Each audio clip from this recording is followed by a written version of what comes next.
In this video, let us discuss about few problems based on the previous parts videos, and then let us discuss about identities, and then finally let us discuss about pattern observation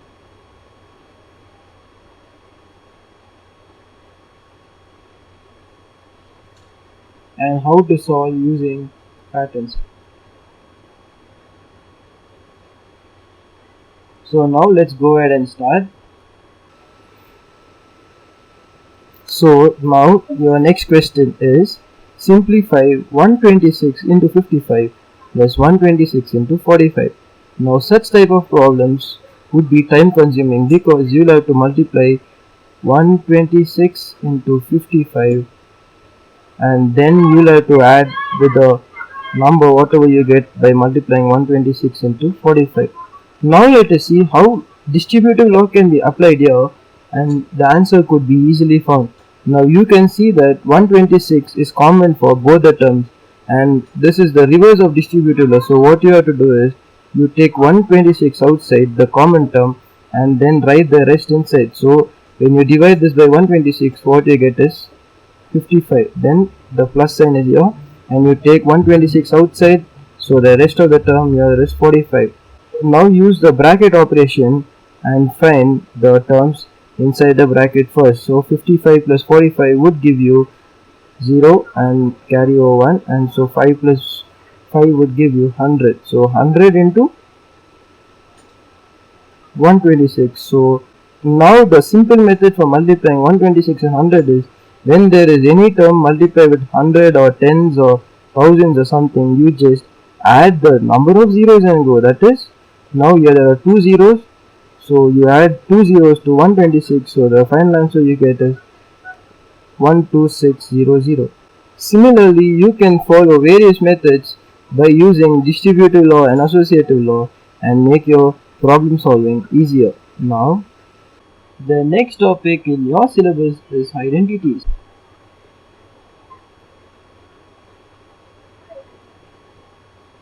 So what does identity mean?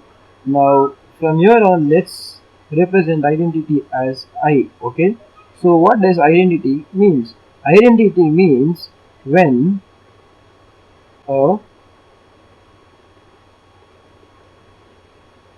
identity is operated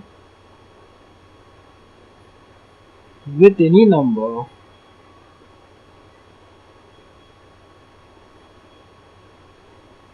its value will be same.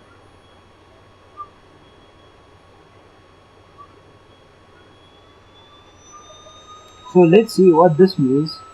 Identity will be a number basically. So when the identity is operated with any number, operated could be like added, subtracted, multiplicated or divided. Anything of this is done with any number, the value will be same. The first, let's do the identity for addition. So for addition, what will be the identity of addition? So for addition, the let there be any number here, and when you add it with the number 0, the number is the same. That is, now for example, if you take 9 here, 9 plus 0 is 9, so 9 would be same. So 0 is the identity for addition. That is, 0 is identity for addition. So now let's go ahead for subtraction.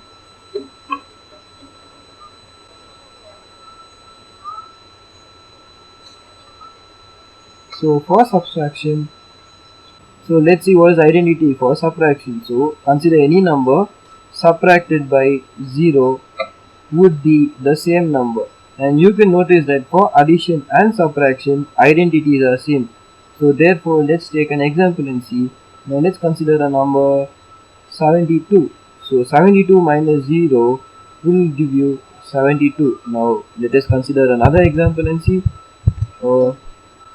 23. So 23 minus 0 also would be 23. Therefore, when the number 0 is subtracted or added with any number, the number remains same. Therefore 0 is the identity for addition and subtraction.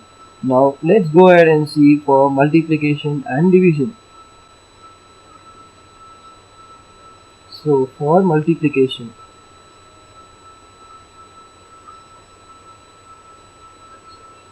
so now let's see which number when multiplied with any number would give you the same result or the same value. Now any number, for instance, into the identity here would be 1, because any number into 1 would be the same number. Therefore 1 is the identity for multiplication. So now let's see it by an example. So let's take 30. So 30 into 1 would still end up giving you 30. Therefore 1 is the identity for multiplication. Now let's see the identity for subtraction. So for division,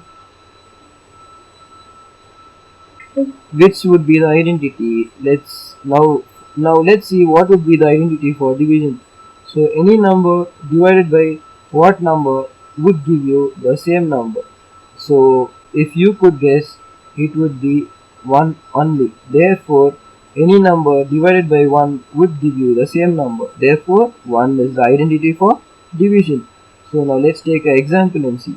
So let's take 31 for example. So 31 divided by 1 would give you 31. So by this you can see that any number multiplied or divided by 1 would give you the same number. Therefore multiplication and division identity is 1, and the same way the identity for subtraction and addition is 0. Now let us few basic cases which you would encounter in your everyday problem solving mathematics. That is, now any number multiplied by 0, let's see what would you get. So 30 into 0, so what would you get? You get 0. Or let's take for example 72 into 0, you would get 0 only. Therefore any number multiplied by 0 is 0, and this is applicable only for whole numbers because 0 is a whole number. But now this is something which you need to know. What would you get when you divide 1 by 0? You would get something known as infinity, or this is not defined. So 1 divided by 0 is not defined. It is not a mathematical term. You get infinite number of values for it. So this is not defined. It's not just for 1, but also any number. Like for instance, let's take 23 divided by 0 will also give you infinity. Okay, now let us go on to the next topic. The next topic is pattern observation.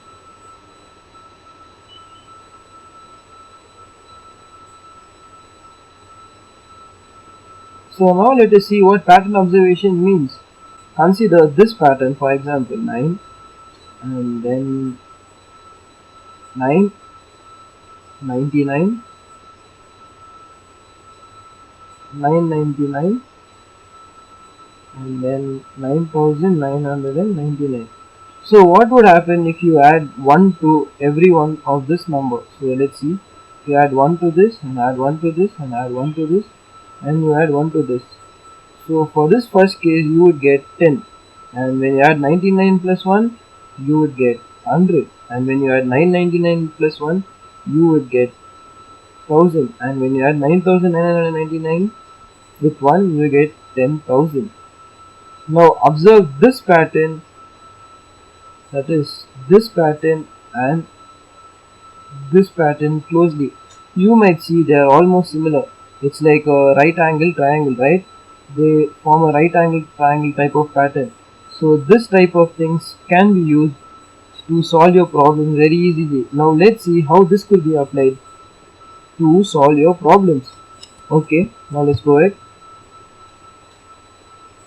Now let us take the number, for example 117 plus 9. How would you add 117 plus 9?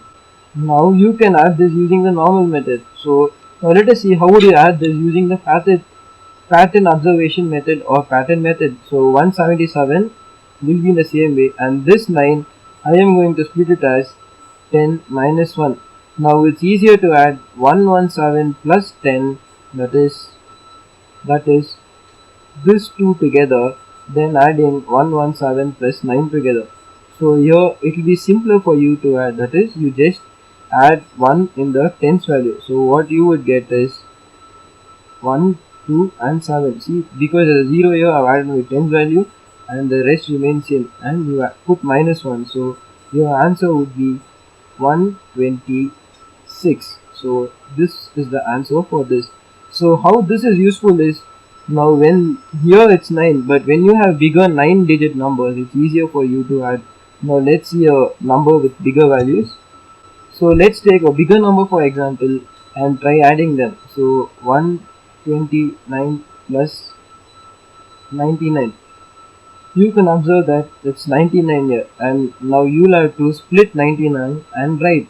So when you split this, you get 129, and I'm going to split only 99 here.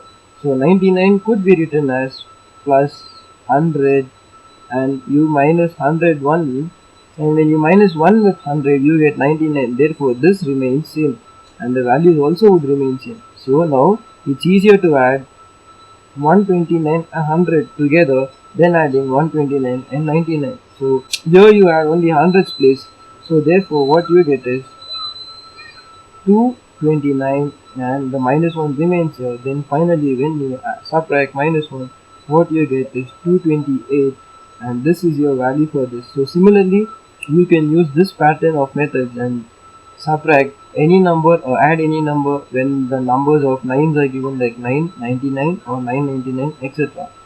Now let's go about seeing something very useful for multiplication. So for multiplication, let's use the pattern which is like this. Now when there's a 5 given to you, represent 5 as 10 by 2, and because 5 can be written as 10 by 2, so 10 divided by 2 will still give you 5. And when you have the number 25, represent 25 as 100 by 4, because 100 by 4 would give you 25. And when you have a number like 50 or something, represent it by 100 by 2, 125 as 1000 by 8. So now let us go about seeing how to use this pattern. That is, you can see that the number 10, 100, 100 and 1000, these are in the same pattern. So let's see how you're gonna use this and solve few problems and make your problem solving easier and quicker. Now let's take a quicker example test. So how would you solve 185 into 5? And when you use the usual method of multiplying 5 into 5, you get 25, then carry over 2 to it, blah blah blah, this method. Now let us use this pattern method to find out how easy it is to multiply this. So now as this pattern says 5, you represent 5 as 10 by 2. So now let's go ahead by doing this. So 125 into, use the pattern, so you get 10 by 2. So after you represent this 5 as 10 by 2, what you have to do is multiply the numerator and numerator. So what you have to do is multiply the numerator and numerator. So 185 into 10, what would it give you? As the method discussed in the previous, you just add the number of zeros when you multiply it by 100 or 1000 or something. So therefore what you get here is 185, and because it's 10 here, so I add 0 and divide by 2, the denominator remains same. And now the easier way, you can divide this. So what would you get when you divide 1250 by 2? So dividing this number is easier than multiplying that number. So what would you get when you multiply 1850 by 2? You get, so 18 is 9 times is 18, and you get no carry, so 5 is 2 times 4, so you get 1 carry over here. So therefore 10 divided by 2 is 5. Therefore 185 into 5 is 925. This is easier than multiplying it usually, and practice this method so that you get into handy with this. Now let us go about solving another problem. Now let's see how long would you take to multiply the number 625 into 25. Now this would take you a lot of time in exam to multiply, and use the pattern method to solve this easier. Now use this pattern method to solve this in an easier way, that is represent 25 in this pattern, that is 100 by 4. So let's see how you do it. That is 625 into 100 by 4. I have represented 25 here as 100 by 4. So the next step would be multiply the numerator, that is 625, and because it's 100 here and it's a number here, you add the number of zeros. So 2 zeros here, so 2 zeros, and then divided it by the denominator. Now when you divide this, what would you get? So 4 ones are 4 and you get 2 carry over here, so what you get is 1, and 22 is like 5 times, so you get a 2 remainder here again, and then 6 times you get 1 remainder over here, and you get 2, so you get another 2 remainder here, so there's a 20, and you get 5, so 15625 is your answer when you multiply 625 into 25.